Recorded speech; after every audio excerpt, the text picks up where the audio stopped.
Yeah, so the message was beautiful. Dealt with a lot what I was dealing with at work in terms of standing up for people, in terms of enforcing policy, as just acknowledging it to their conscience. Going, if you plan to be a detective, a police officer, all these secondary jobs you got, you're in violation of the strict rules and the policies within the HPD department. We're not even mentioning all that by mentioning this. What's wrong with being honest?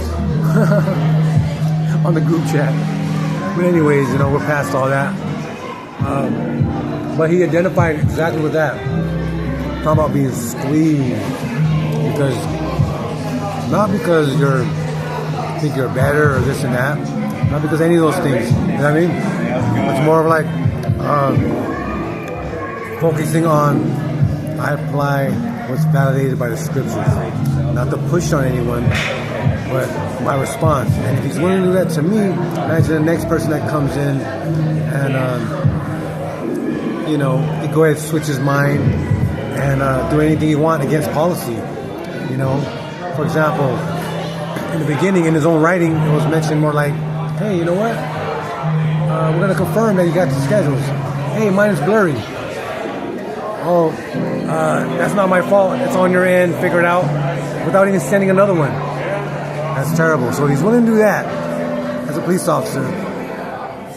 I gotta acknowledge the fact that he'll do that to innocent people. He'll do that to the meek, to the humble. It's truly take advantage of them. So many examples, but that's the meme.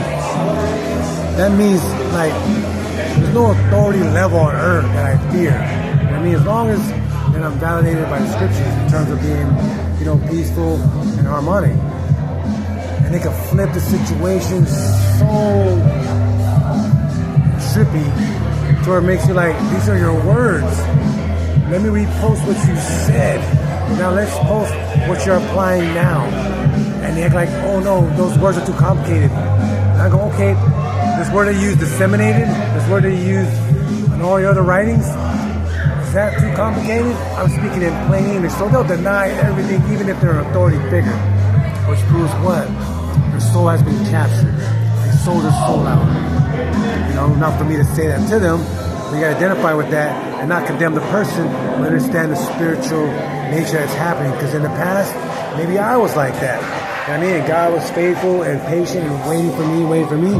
So just because that person didn't choose to have his life validated by scriptures, or even part of scriptures, or just be honest whether he worships anyone or not, doesn't mean that I have to go and condemn this guy, because now that's all reserved for Jesus Christ. It's reserved for Almighty Father.